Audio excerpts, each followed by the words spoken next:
एक धक्कादायक बातमी समोर येते। 2 वर्षाच्या चिमुरडीसह आईने घेतली कृष्णा नदीत उडी। सातारा जिल्ह्यातील ही धक्कादायक घटना समोर येते।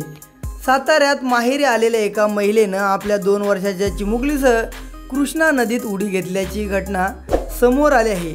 या कृष्णेच्या पात्रात उडी घेतलेली महिला मात्र अद्याप बेपत्ता आहे। तर नक्की ही घटना कशी घडली? मिळालेल्या माहितीनुसार ही घटना सातारा जिल्ह्यातील वडूल येथील आहे। येथे संचिता साळुंके वय 22 वर्ष नावाची एक महिला काही दिवसांपूर्वी आपल्या माहेरी आली होती। माहेरी येताना या महिलेने आपल्या 2 वर्षाच्या चिमुकलीला सोबत आणले होते। या महिलेनं 27 जुलै रोजी आपल्या 2 वर्षाच्या मुलीसह कृष्णा नदीत उडी मारली आहे। कृष्णा नदीच्या पाणी पातळीत वाढ शोधमोहिमेला अडचण आहे। महिलेने कृष्णा नदी पात्रात उडी घेतल्याचे समजतात या परिसरात एकच खळबळ उडाली।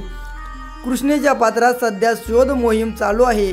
2 वर्षीय मुलीचा मृतदेह शोधण्यात यश आलं आहे, पण महिला अद्याप बेपत्ता आहे। गेल्या काही दिवसांपासून सातारा जिल्ह्यात मोठ्या प्रमाणात पाऊस बरसतोय। मुसळधार पावसामुळे कृष्णेच्या पात्रात झपाट्याने वाढ होत आहे। सध्या या नदीची पाणी पातळी तब्बल 40 फुटावर पोहोचली आहे।